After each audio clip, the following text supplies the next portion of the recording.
rizki itu udah dijamin. Bukan cuma rizki bapak-bapak dan ibu-ibu. Pernah ngelihat rayap ibu-ibu? Subhanallah. Tahu-tahu meja di rumah sudah habis dimakan rayap. Memang rizkinya rayap itu. Nah, Allah mengatakan di dalam surah Hud ayat 6, "Wa ma min dabbatin fil ardi illa 'ala Allahi rizquha wa ya'lamu mustaqarraha wa mustawda'aha kullun fi kitabim mubin." Kata Allah, dan tidak ada suatu binatang yang melata fil ard, di muka bumi ini, kecuali yang menjamin rizkinya itu Allah. Ana sering kasih contoh, ya, dengan binatang-binatang yang di hutan. Itu binatang tidak pernah sekolah, tapi bisa makan. Kalau rizki itu tergantung ilmu, berarti profesor ekonomi itu orang paling kaya. Tapi ternyata ada yang lulus SD lebih kaya dari profesor. Profesor tetap jadi dosen, ngajar, jelaskan tentang bagaimana supaya kaya. Tapi dia nggak kaya-kaya. Padahal dia punya ilmunya. Yang kaya malah mahasiswanya. Lulus buka usaha kaya. Dosennya ya tetap sampai mati jadi dosen. Ingat, rizki itu bukan karena ilmu. Enggak ikut ilmu jemaah. Enggak ikut titel lah. Allah yang telah menentukan. Makanya kita lihat binatang-binatang keledai, binatang yang paling bodoh. Seharusnya dia itu mati sejak lahir. Kenapa? Oh, bodoh dia, Ustaz. Gimana biar bisa makan? Ternyata bisa makan. Dan sampai punya anak. Mungkin antum berpikir, Masya Allah, masa anak takut? Ada orang yang takut mau kawin. Keledai gak pernah takut kawin jemaah. Gak pernah mikir nanti gimana anak-anak makan apa. Gak ada. Allah udah jamin. Wa ma min dabbatin fil ardi illa 'ala Allahi rizquha. Dan rizki ada yang dari langit, ada yang dari bumi. Kita nggak tahu rizki kita lewat mana, kecuali ketika rizki itu sudah sampai. Karena rizki itu rahasia Allah. Bapak-bapak, ibu-ibu, kok bisa tahu rizkinya ada di Qatar? Baca di kitab mana? Saya kayaknya rizkinya di Qatar, tulisannya di sini. Berangkat nggak ada. Yang ada setelah sampai Qatar, oh ternyata rizki ana di sini. Setelah sampai, wa ma tadri nafsun madza taksibu ghada. Nggak tahu orang itu apa besok yang akan dia dapat, nggak tahu. Tapi setelah kita dapat, kita tahu. Ada kisah Asmu'i atau Asma'i. Dia salah seorang sastrawan yang begitu handalnya. Suatu hari dia keluar dari kampungnya, ketemu sama orang Badui. Ditanya sama orang Badui ini, "Man anta?" Kau siapa? Sambil naik ontanya nih. Asmu'i juga naik onta. Qala min bani Asmu, aku dari Asma. Qala antal Asma'i, engkau Asma'i yang terkenal itu, sastrawan. Qala iya, na'am. Kau dari mana? Maksudnya ini datang dari mana? Qala min ardin yutla fiha kalamur rahman.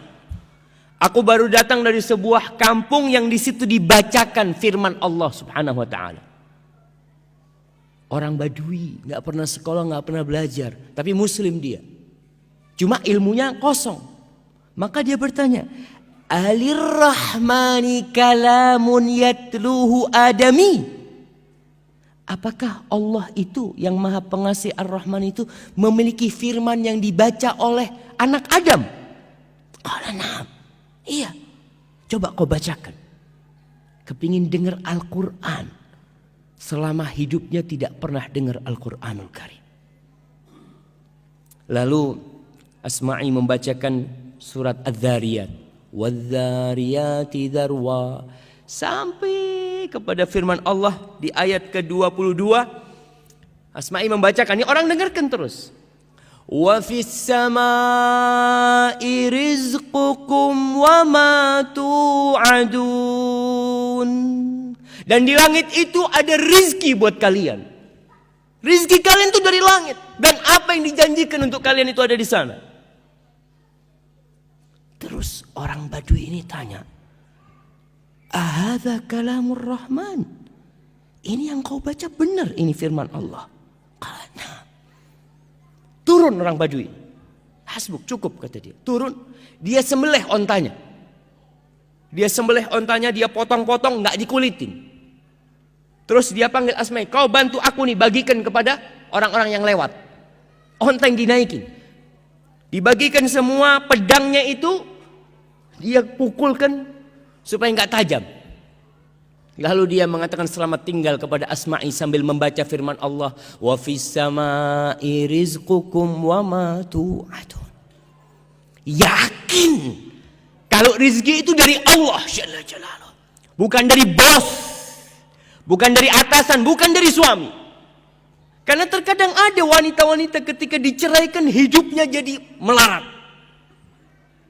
Karena dia berpikir, anak kalau cerai ini siapa yang ngasih makan anak? Allahu Akbar. Engkau muslim, engkau mukmin, nggak pantas bertanya seperti itu. Kau ketika di perut ibumu, siapa yang ngasih makan engkau? Kau belum bisa bergerak, belum bisa berdoa, belum bisa berusaha, tapi Allah sampaikan itu makanan ke dalam. Maka Badui ini pergi jamaah, meninggalkan kata Asma'i. Ajib kata dia, aku berulang kali baca ayat ini tapi tidak membekas di hatiku. Tapi ini orang Badui pertama kali dia dengar, langsung menumbuhkan keimanan. Dan kita tahu itu salah satu khasiat kalamullah, idza tuliyat alaihim ayatuhu zadathum imana wa ala rabbihim yatawakkalun. Tuh, orang-orang beriman apabila dibacakan kepadanya ayat-ayat Allah, bertambah keimanan mereka, dan mereka bertawakal kepada Allah Jalla Jalaluh. Kita kadang-kadang enggak, kita baca biasa aja. Maka kita perlu belajar dari orang Badui itu.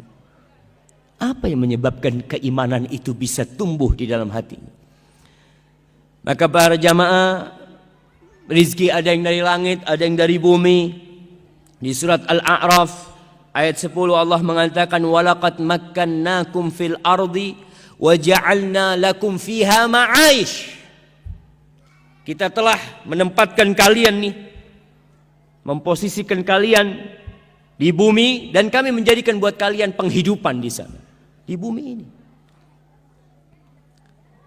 Dan ingat, rizki itu telah dibagi, nggak akan tertukar. Rizki itu bukan sandal. Kadangkala kita pulang dari masjid sampai rumah, ini sandal siapa yang anak pakai? Kok kayaknya kebesaran? Rizki bukan sandal sehingga tertukar, nggak ada. Makanya nggak perlu kadangkala orang punya usaha toko, tokonya sama-sama jualan sandal. Yang satu ketika ngelihat orang datang, ini masuk ke toko yang mana nih?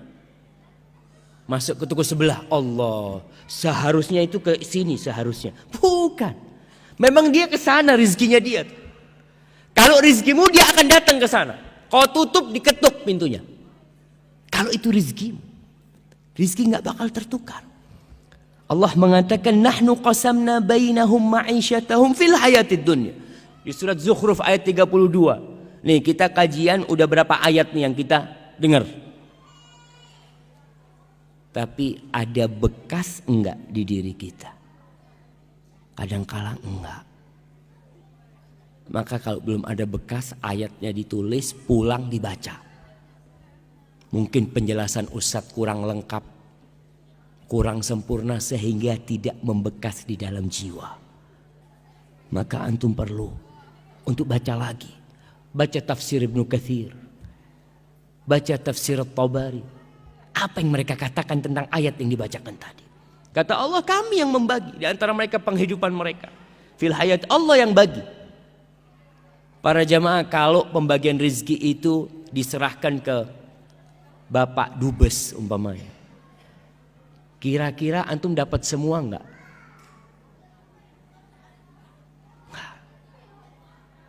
Kalau pembagian rezeki itu diserahkan kepada Bapak Presiden, kira-kira semua warga Indonesia akan dapat enggak?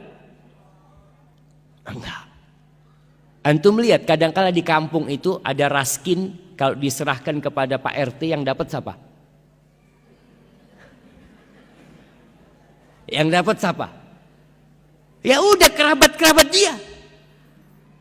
Karena manusia nggak bisa, Allah yang bagi. Allah, kata Allah, nahnu, bukan kalian yang bagi. Karena kita itu punya sifat kikir, punya apa, tapi Allah itu karim, Allah jawad, subhanallah.